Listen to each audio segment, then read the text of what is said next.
if you cannot be sustainable within, and if you cannot be at one and at peace and at harmony with your body, then it's very difficult to become at peace and one with the world. Welcome to the podcast The Embodiment Talks, a podcast by the Embodiment Lab with Marion van Opijnen. Taking your role as change agent of societal or education systems requires vision and courage. This podcast will help you take this pioneer's role with more body awareness and confidence, without losing sight of the connection with others. We dive into how we as humans are hardwired, how systems change works, and how both are related. I will take you on my own quest, and I will share background information, talk to experts, and share exercises. We will think, feel, and act. Great that you're here, and happy listening. Welcome again at this new episode of the Embodiment Talks, and today I'm here with Arjen Wals. Arjen Wals is Professor of Transformative Learning for Socio-Ecological Sustainability at the Wageningen University, and you also hold a UNESCO Chair of Social Learning and Sustainable Development. And your teaching, so I got that from your website, of course, Your teaching and research focuses on designing learning processes and learning spaces that enable people to contribute meaningfully to sustainability. Correct. And what I was very interested in is that you also mention a central question in your work, which is how to create conditions that support new forms of learning, which take full advantage of the diversity, creativity, and resourcefulness that is all around us. But so largely remain untapped in our search for a world that is more sustainable than the one currently in prospect. So it's a very beautiful, long question. Yeah. And what especially intrigued me in that question was like the conditions and what kind of conditions do you shape, which I thought was interesting to talk about. Yeah. And also like the creativity and resourcefulness, like what that actually is about. So that's what we're going to dive a little bit deeper into. But first, as this of course is the Embodiment Talks, I'd like to ask the question, which maybe sometimes comes a little bit as a surprise, but what does embodiment mean for you? A rational, cognitive way of contemplating where you are, where you're going, and the decisions that you're making while you're going somewhere. It is your body that carries you there. And when you're more aware of your body, I think your body also feeds your thinking. And it's one of the most neglected pieces of who we are when we look at education, which is what I look at a lot. My background is in education and learning in relation to environment and sustainability. So I look for ways to become more in balance with, you might say, mind, body, and soul, and connecting inner and outer sustainability as kind of key conditions for becoming more at peace and more one with the world around us. So an embodied way of becoming in this world that is in trouble requires paying attention to what our body tells us, which also means that you need to be able to listen to your body, and if you cannot be sustainable within, and if you cannot be at one and at peace and at harmony with your body, then it's very difficult to become at peace and one with the world. So I see the two as kind of deeply intertwined, but over time we have disconnected the two, and that it might be the root cause of unsustainable living at the moment. So that's kind of how so I'm very interested in more embodied ways of teaching and learning and becoming. I think we've kind of lost touch with our body. We're disconnected with our bodies, and we're also disconnected with the earth. Mm-hmm. Yeah, so what you say is that there is on there's a side of the body that kind of gives us information that responds to whatever is outside outside there, and it has an effect on us. And I also hear you say, like, as within, so without. So if we can't relate to our body, how can we relate to the outside world? Right. Because this is kind of our closest ecology that we actually have. Yeah. Our body is a microcosm of the world, you could say. And all societal ills and all the ecological damage, in a way, are also represented in our bodies. And it's a negative spiral that we have entered, because the unhealthy environments that we move through, whether this is the fine particles that we breathe in, the micro and nanoplastics that are in our bodies, or whether it is the fact that we sit behind a screen all day, or we're glued to our screens, it harms our body. And in return, if we're not at peace with our bodies, then our behavior might actually start contributing to or strengthen, reinforcing lifestyles that are inherently unsustainable, that are less caring, less considerate, less mindful of the world around us. So you get this accelerating unsustainability that is a result of not being in tune with our bodies, and not being in tune with the world. So It's a kind of a vicious circle. Yes. So we're not in tune with the world, we create a world that is not in tune with us. Yes. And we become more distant, and then, it kind of continues that way, and we're going down the drain. Yeah. So the question is, how do we tip that? How do we get what's the opposite of vicious? How do we get a regenerative circle? One that invites balance, harmony, and that does not lead to a dichotomy between inner and outer sustainability. That's I think an important question, and that's why I talk about how can we create spaces that invite more relational ways of being in the world, more connected with others, more connected with our own bodies, more connected with other species, more connected with things, even materials that we have around us. If we sense them, if we design them, if we carefully choose them, if we use our hands to shape them, we develop a deeper connection with matter. Yeah. And matter matters, as they say. We need to, if we don't care about the things that we work with, that we possess in a way. It's interesting, because if you have a more relational way of being, you cannot really possess things either. They are at the mercy of the relation. So possessing something it's almost an impossibility from that perspective.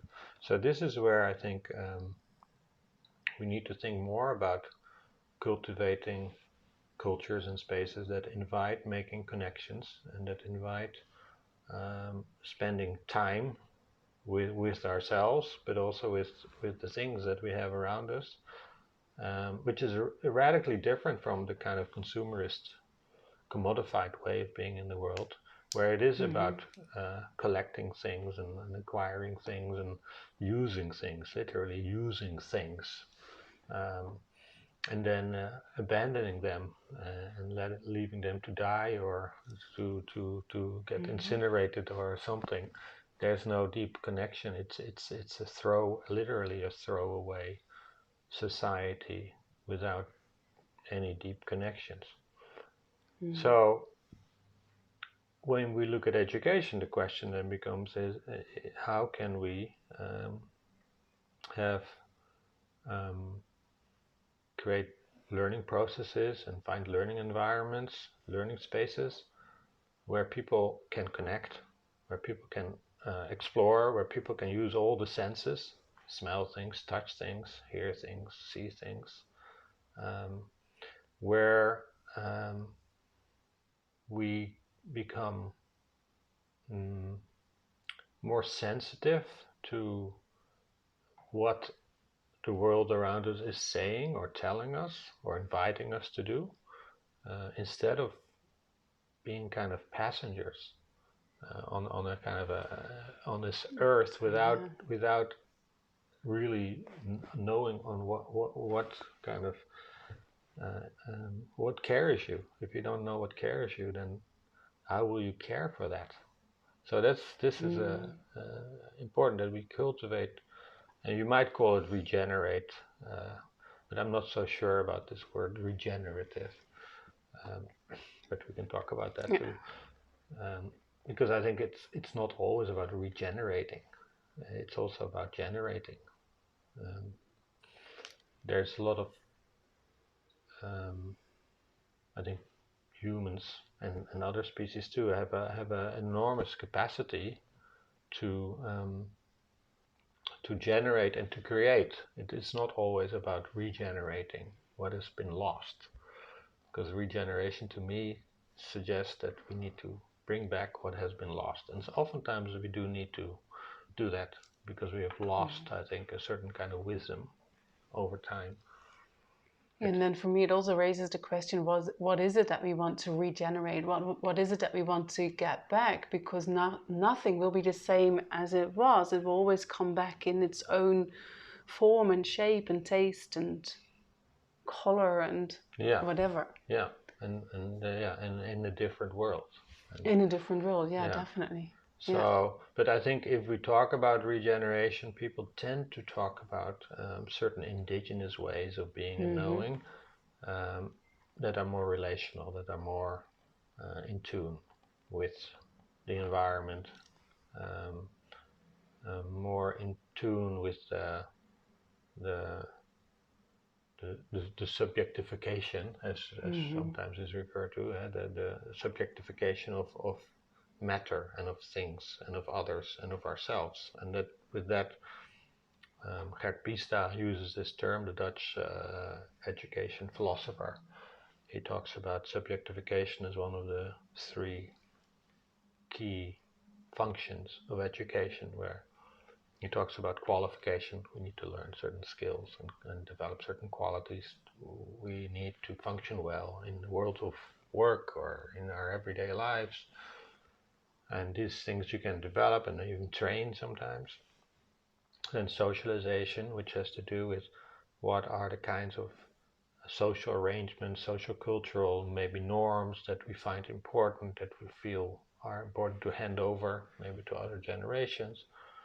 And that can be a caring culture, or it can be a culture of individualism or competition. There's a big choice to be made about what is it that we socially want to hand over to the next generation. And then subjectification, which has to do with making sure that people can become who they want to be, can become the person who is inside of them, without being nudged to become something else that they don't really want to be, but they're kind of forced to become somebody they don't want to be. And then also ask the question, why or what keeps me from becoming who I want to be? What is working with me and what's working against me? Understanding that dynamic. But then we also need to have subjectification that does not compromise the subjectification of others. So in other words, if my becoming impedes the becoming of others, or the becoming of other species, or maybe of the earth as a whole, then there's a conflict. So then you lack the mindfulness of the right to subjectification of others. And this may be complicated, maybe a complex idea, but you could say the earth also has kind of the right of subjectification. The earth also needs to be allowed to become what it wants to become, what it potentially can become. And that's being compromised by one species at the moment, Homo sapiens. We are altering major Earth systems in that have been formed over billions of years in less than maybe 200 years. And as such, we are compromising the subjectification of the Earth. So when we talk about education and learning for sustainability or socio-ecological sustainability, it's really important that we pay more attention to subjectification in education, so not preparing for the world of work or the economy or the globalizing market or it's actually preparing for the world of the past. Yeah, that's an interesting way of putting it. Yeah. So that means that we need a transition in education as well. As they say, business as usual is no longer an option given the planetary crisis that we are in, and neither is education as usual. So this is where different forms of learning, from experiential learning, where we deeply immerse ourselves and try things out and come to understand the way we relate to others and relate to our local environment better. That requires a more entangled way of being in the world, of being aware that we are nested in all these complex systems that make and shape us, but also understanding how we can make and shape those systems. And that has to do with agency and empowerment, what you want to call it. But also forms of learning that that are embodied, that we are also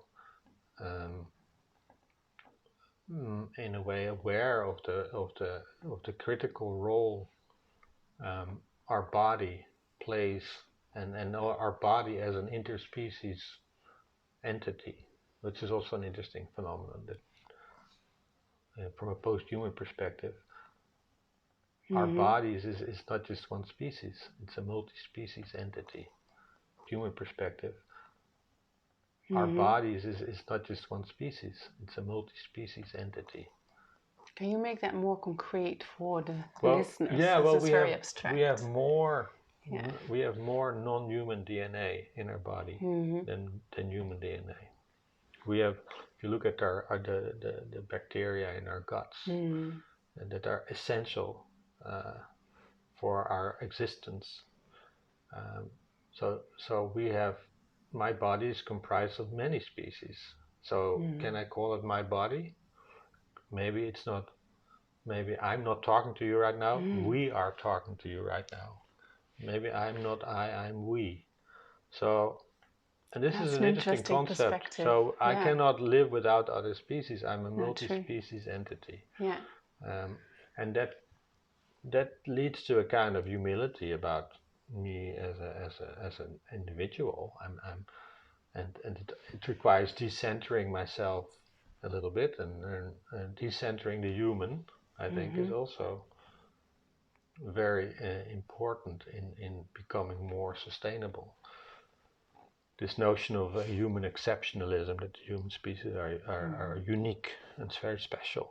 Like every other species. But all species have unique qualities and very special, and are very special. And to make it in a way more complex or more interesting, I am not one single species. No, I like that consist of many Yeah. species. So I'm not I am we.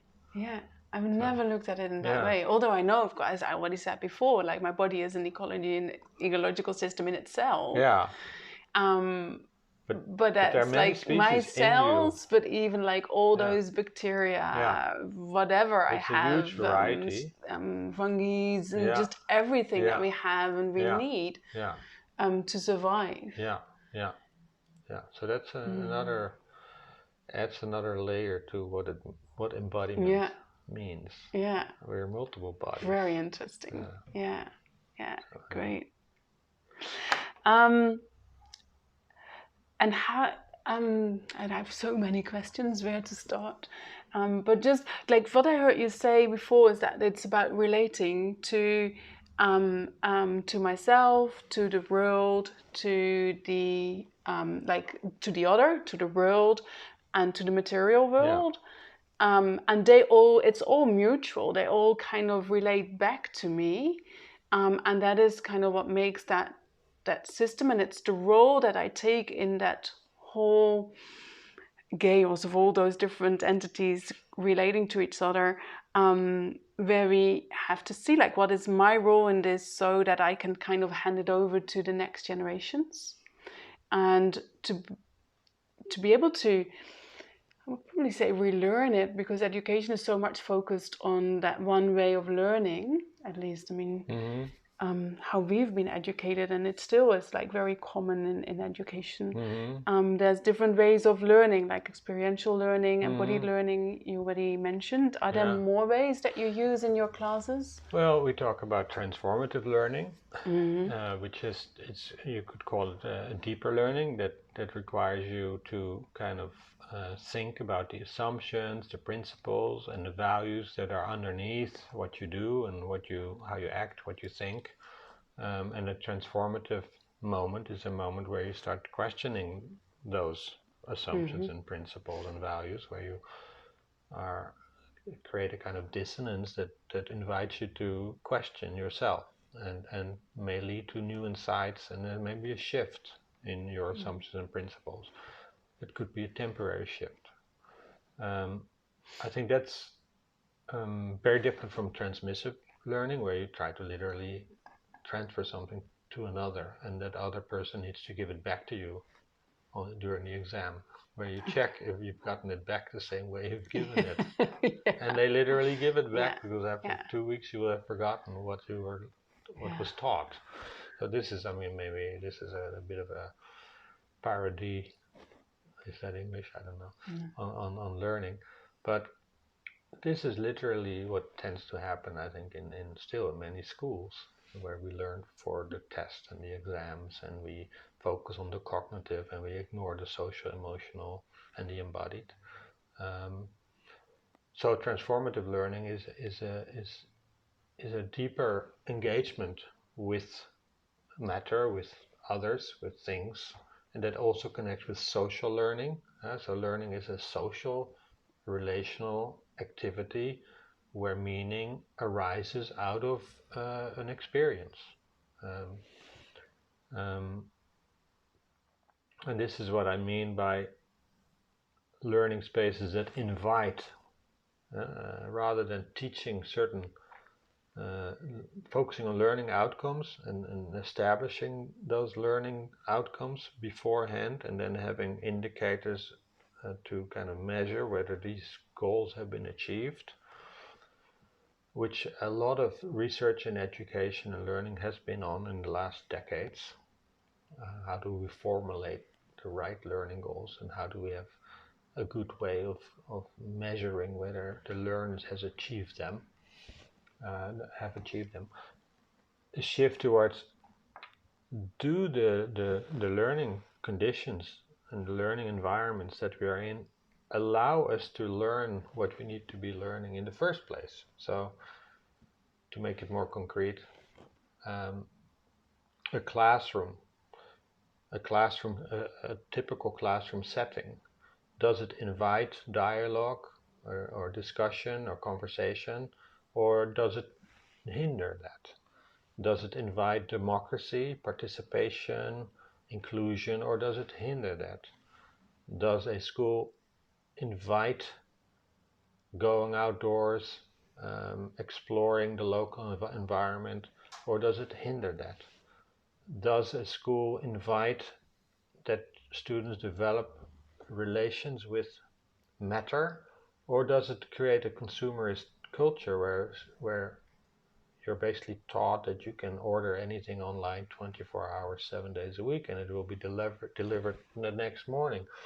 Or do you have a repair cafe in schools where young people fix old vacuum cleaners or old smartphones or computers or bikes, and they learn to appreciate what's in that technology and all the things that make the technology, and then kind of when you start marveling at how things work, and you have spent time with it, and you have used your own body to repair things, you develop a connection those things, and you become a little bit more aware that this consumerism that we cultivate willingly or unwillingly in our schools and our universities and our society is actually highly problematic. So this is also part of sustainability education, also learning to critique and learning to question these normalized routines that invite unsustainability, that normalize unsustainability, that normalize having no connection. So this is, I think, very important for education today, that we learn to critique, that we learn to transform, that we learn to relate, and that we learn to care.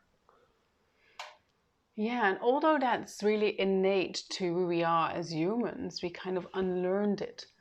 So what I often find in classrooms is that I really have to teach students again to learn in a different way, because they think I'm going to sit here and there's a presentation and there's assignments and we have some in-class discussion. Yeah. So how do you create that in your classes? Yeah. Yeah. Well, I think it's very important that we disrupt the conventional classroom setting by going outdoors as quickly as we can. If you have a sterile classroom environment, it won't lead to an intimate kind of connection, which is also a prerequisite for social learning. You need to establish intimate social relationships between the people in a classroom. That leads to an environment of trust and vulnerability and being maybe comfortable together, but also being uncomfortable together. When we ask those difficult questions about intensive agriculture, for instance, or about the use of GMO or nuclear energy, these are questions that lead to discomfort and maybe tension, even maybe conflict. But they need not be barriers for learning. They can be triggers for learning, but only if there's this connection. And to create that connection, you need to go outside. You need to create. You need to go on walks. You need to let groups of students go explore things in the local environment, just to have a conversation together and to be outside walking, not glued to the technology, because the technology is a major distraction for building relationships. So the more we can keep them away from the screens, the more likely it is that they can develop connections. So that's, I think, a very important aspect. The other one is that we also open up dialogue and conversation about what people want to learn. Rather than predetermining and prescribing what they should be learning, asking them, what are you interested in? Where is your passion, your curiosity, or what are you concerned about? And use that as a kind of a starting point for learning, so that there's a bit of, I don't like the word ownership, but there's a more intrinsic motivation to learn when there's some locus of control with that question, with the learner. So that's, I think, important, and also to give them different options for showing or expressing what they have learned or how they have been affected by the class, which is maybe a better way of putting it. So we allow them to use poetry, spoken word, podcasts, arts-based approaches to reflect on what they have learned. So we're expanding the basket a little bit, and we find that even at an engineering university like Wageningen University, there's tremendous talent among the students who are they can be very creative, and it's almost like they feel they've been deprived from that possibility for so long. Yeah. And you're absolutely right. And young children, there's more room for play, there's more room for arts, there's more room for using all the senses. And young children see the world as it unfolds in front of them holistically. And there is an innate capacity to see connections and to sense things and to be sensitive. But the more time we spend in schools, the more we lose that ability. Yeah, I always say we go into school as a whole human being, and we come out as a 1/3. Yeah, you might say that. Yeah. So it is about a whole human being in a whole school, in a whole community, on a whole earth. Yeah. So, and this is, I think, in the end, what we need to be working towards, this kind of whole person in a whole school, in a whole community, in a whole earth. Yeah. Yeah, for another school, I give a course, and there I have an assignment that they can vlog or blog or write a poem or make a small movie or a cartoon or what have you. And I think if they are able to express themselves through a cartoon or through a poem, they really know what it is about. It really is embodied. You can't write a poem just in a cognitive way. No. Unless when it's for Santa Claus, but so then you really learn to kind of take it in and see how does it want to be expressed. But it's also about creating an atmosphere in a course or wherever you are with people, in which people are comfortable sharing that. Yeah. They're not insecure about, oh, I'm a terrible writer or I'm a terrible artist, and I don't. I'm afraid that I will be judged for being a poor writer, or I'm a little bit ashamed of the quality, because there's such a focus on doing well and excellence and things like that, and that's deadly for this creative process. Yeah. So that's why it's so important that you build a community in the classroom or in the school or wherever that allows people to be in a way vulnerable. Because if you don't have that, then people will, only those who are very confident or they don't care about what others think, they will do well, and you don't want that just them to do well. Yeah, and even you want everybody to do well. No, exactly, and even not to be scared about whatever to do in class can also be like just a mask. Like, I'm not vulnerable, I can't be touched, I'm just going to do it. Where you then still don't see the real human behind that behavior. But what you also say is that we need that safe environment where, and there for me, embodiment comes in as well, because what one of the things that I aim with this podcast is that we understand more of how the body works and what happens in our nervous systems and so on if it's, for example, is not safe. And the whole education system is based on creating an unsafe environment by just basing everything on being tested. And a society that judges you on how you are tested. So if you are very creative, but you can't learn cognitively, there is a judgment from society, there's a judgment from the schooling system, which already creates an unsafe environment. Yeah. No, I fully agree. I think a good educational environment is one where people can express their vulnerabilities, their insecurities, become uncomfortable, but together. Because being uncomfortable alone can be somewhat problematic, especially in this time of anxiety. That's why this community building is so important.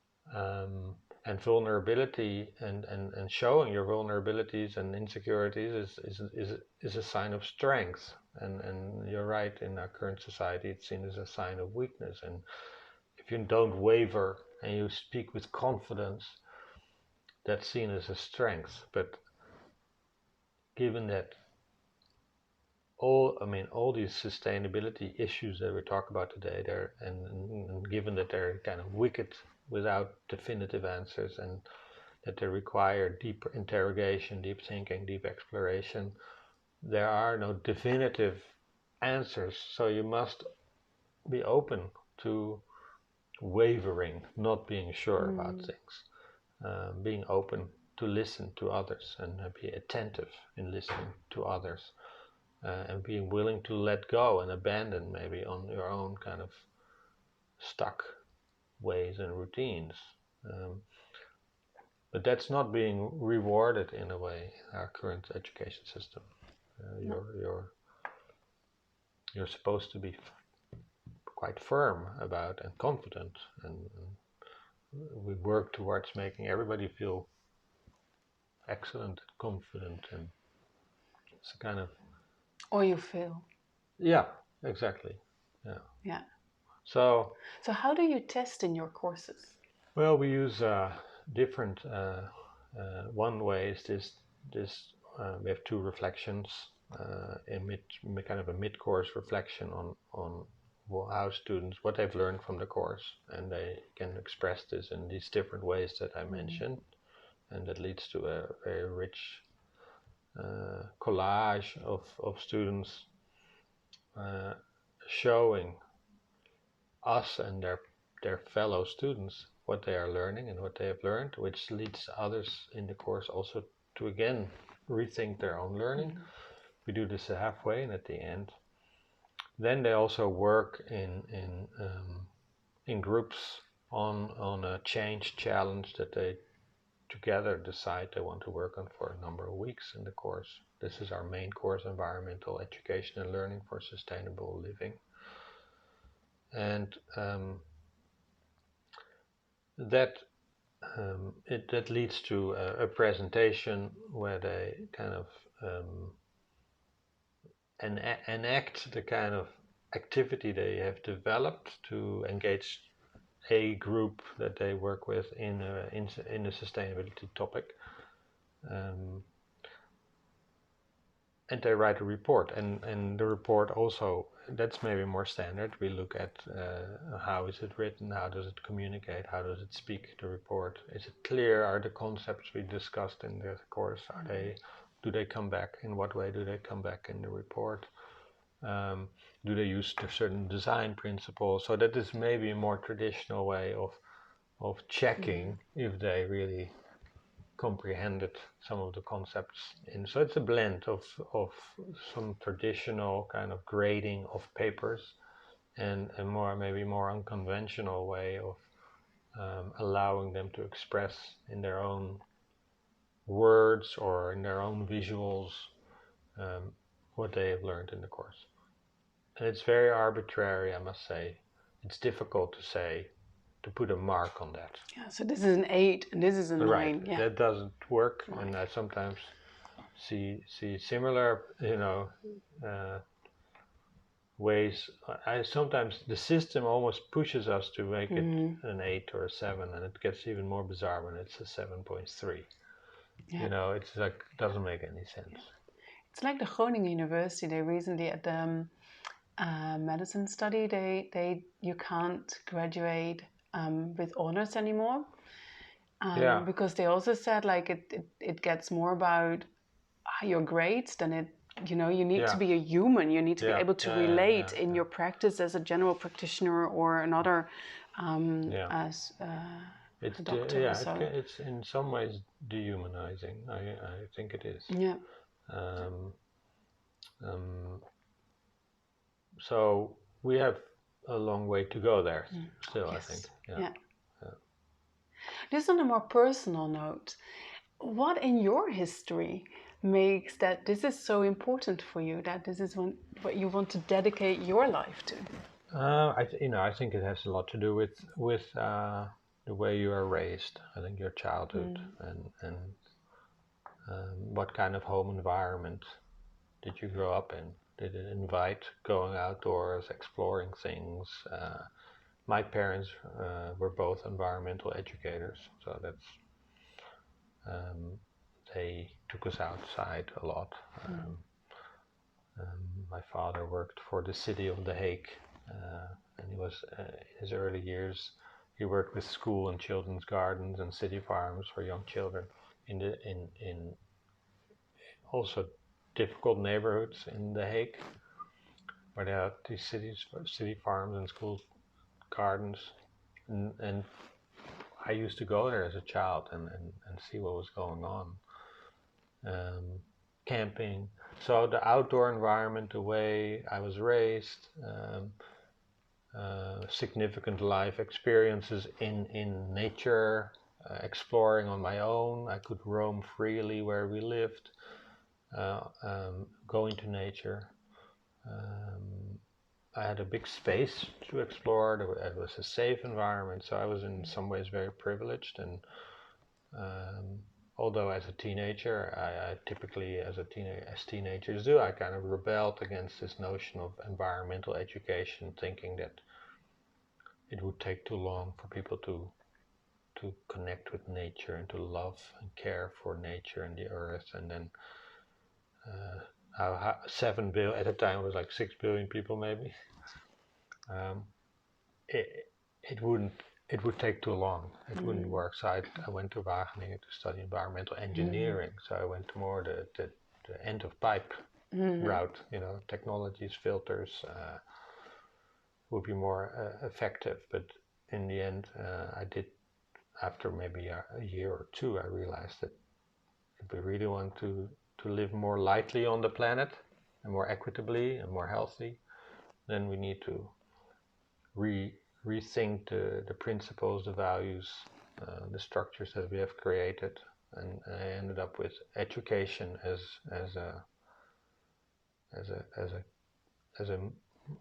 a place where you can have, in the end, deeper and more meaningful impact than just working on these technologies. So and I think my parents must have enjoyed that turn. So I ended up, in a way, going into environmental education, which has evolved into sustainability education today. So that's a major influence, I think. It wasn't in school, it wasn't with teachers who did special things, regrettably. My high school was not known for being innovative or being at the forefront of environmental education or nature conservation or any of that. No, typical school. Reading, writing, arithmetic, science, get your grades. So. And if you now look at your work now, what is one of your biggest challenges to really push for new ways of education, and as well from a more systems perspective? So what do you encounter in the system that makes it difficult, and from a more personal? So what are you facing yourself? I think I'm an optimist. We could not have had this conversation, say, 10, 15 years ago. And also 10, 15 years ago, I taught, I gave talks about environment and sustainability education, and I had to try to get a foot in the door in schools because it was not on the radar. But now you see a kind of yearning in schools, among young people, among parents, and among teachers for more relevant, responsive, responsible education in light of the challenges that we have today. The biodiversity loss, the climate change, rising inequality, tension in the world, war. If our schools do not engage meaningfully in those issues, they become obsolete in a way. They become an extension of the globalizing economy, which is fundamentally flawed. So they become contributors to unsustainability. And so today you see that school leaders, teachers, school organizations, universities, they are much more interested and want to rethink and reorient their education towards, call it health, sustainability, citizenship. These are topics that are very democracy. These are really topics that are considered important. And there's also a realization that if you want to do that well, you cannot just simply add it on as a topic to the curriculum. You need to have a whole school redesign or a whole school approach where you look at curriculum, what kind of content do we have? Is it based in the local environment, some of that content? Do we have things like biomimicry, cradle to cradle? Is it somewhere? But also the pedagogy. Do we only have this transmissive learning and this testing culture of accountability? Or do we also allow for social learning, transformative learning, experiential learning? The school community, do we connect with the bike store in the community and the garden center and local farms, parents, or is it completely a different world, disconnected? So how do we connect school and community? The school itself, how do we deal with animals, plants? What do we eat in the canteen? What kind of food? How do we get our energy? Where does it come from? Can we make the school itself a living kind of laboratory for becoming more relational, more mindful, more caring? But also the professional development of teachers. Do they have the right capacities, qualities, competencies that you need to, for instance, engage in embodied learning? Where do you learn that? You need to learn that somewhere. You need to. So how about professional development and teacher training? And maybe it's not just professional development of just the teachers and the school leaders, but also the people maybe cleaning the building. The people, there's a lot more staff than teachers. And so this is kind of what we call the whole school approach, a more integrated, systemic approach, more holistic. And I see more opportunities for that and more interest in that. So, I like to be optimistic about this. The glass is half full, and we know pessimism won't save the world. So, so I'm quite hopeful that, and aligning what we think and what we do is also important. There's always these inconsistencies and these struggles, personal struggles. You talk about personal stuff. There's always looking for how can you harmonize what you think, what you believe in, with what you actually do, and how can you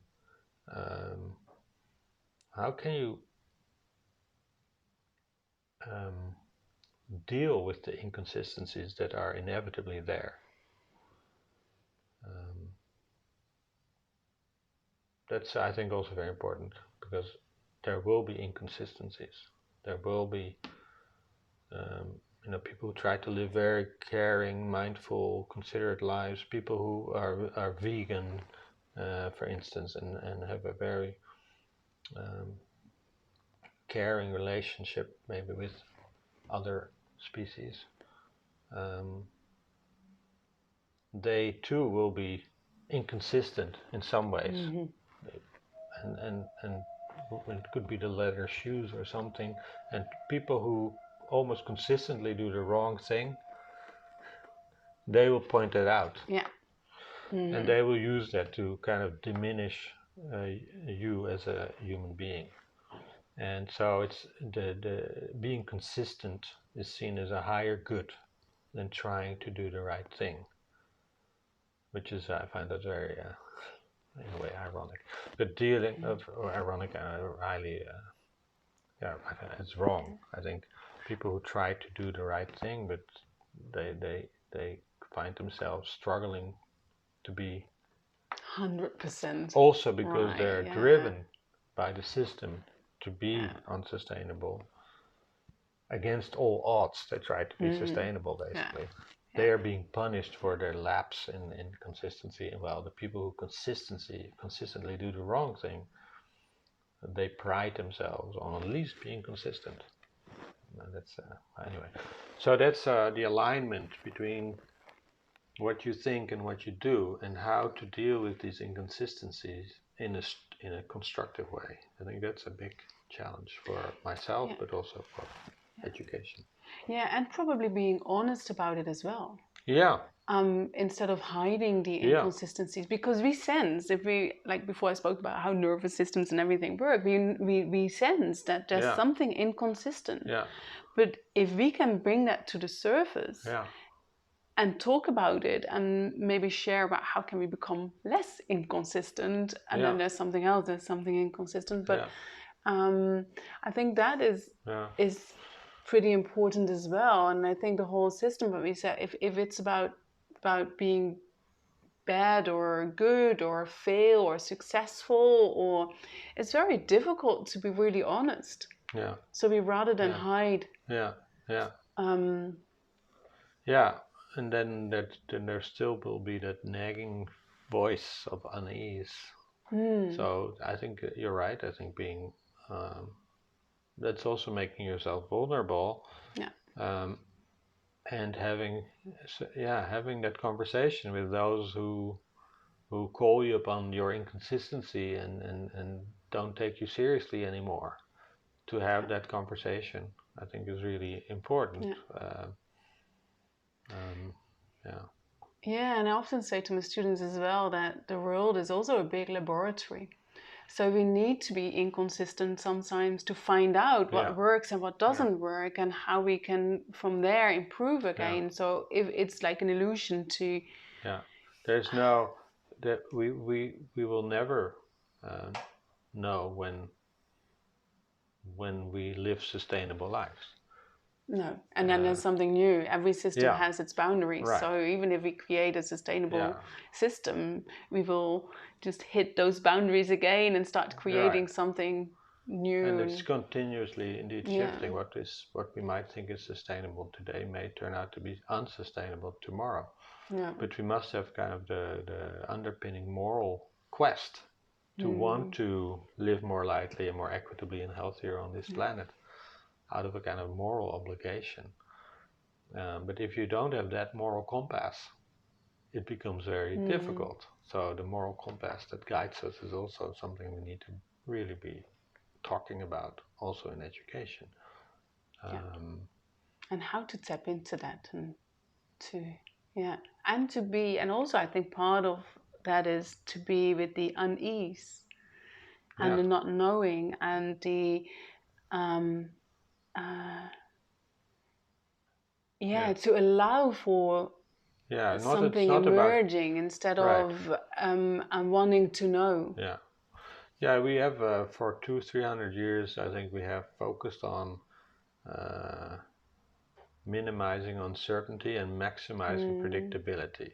With this idea that science is that's the role of science in a way. yeah, And now I think we begin to realize that uncertainty and complexity are a given, and we cannot tame and manage it.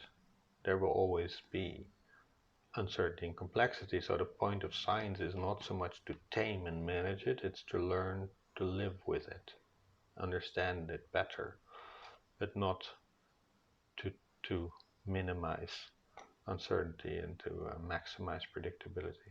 Learning to live with uncertainty and complexity, and recognizing this, and this is maybe the other R I talked about, responsive, relevant, um, and what was the other one?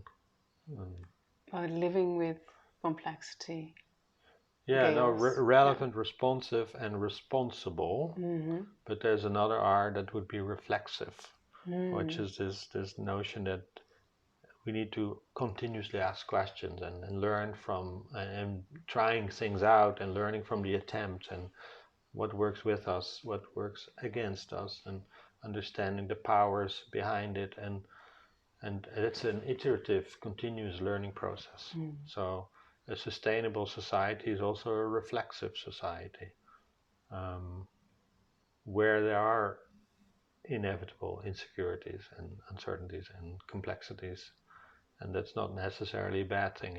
It's what makes life worthwhile and interesting. in the end. Yeah. That's probably a great final sentence, because there's so many more questions to ask, Yeah. and as we are reflective here as well, and so we can continue. But I think we've had a very rich conversation on many different angles, starting from embodiment, ending with complexity. Is there anything that for you remained unsaid, or that you still want to mention before we come to a final closure? I think there was a lot there, and I'd like to listen back to it. And then when I listen back to it, I think, oh, I probably forgot to say this, and I should have said that too. But so I look forward to listening back and sometimes learning from the conversation. I think in dialogue, and that's the relational element of a good conversation.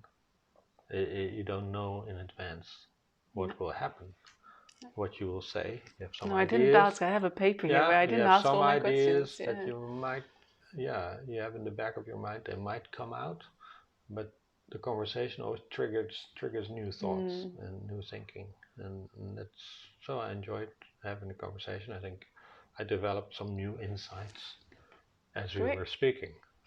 So did I. There's a pedagogical end and a good conversation. Yeah. I've really enjoyed it, and it was very inspiring for me. So I bet it also is for the listeners of this episode. Yeah. Hopefully. Thank you. And where can they find you? Transformativelearning.nl. Transformativelearning.nl. Okay, where great. people can see some of the work that I engage with and share some of that. So that would be a good spot. Yeah, I'll put that in the show notes as well. Yeah, great. And maybe some other links if you want that. That's fine. All right. Yeah. Okay, great. Okay. Thank you for your time. Pleasure. And enjoy your day. You too. Great that you listened to this episode of the Embodiment Talks. Please let me know your thoughts about this episode or the insights that you gained. Email me to the address in the show notes. If you want to get in touch with me, or if you have a question or topic that you want to know more about, don't hesitate to send me an email as well. Do you want to be kept up to date? Like this podcast in your favorite podcast app. You can help me by giving a thumbs up or leaving a comment so that this podcast will reach more people. You can find more information about my work on my website www.embodimentlab.nl or my YouTube channel Embodiment Lab. Thanks for listening, and meet you at the next episode.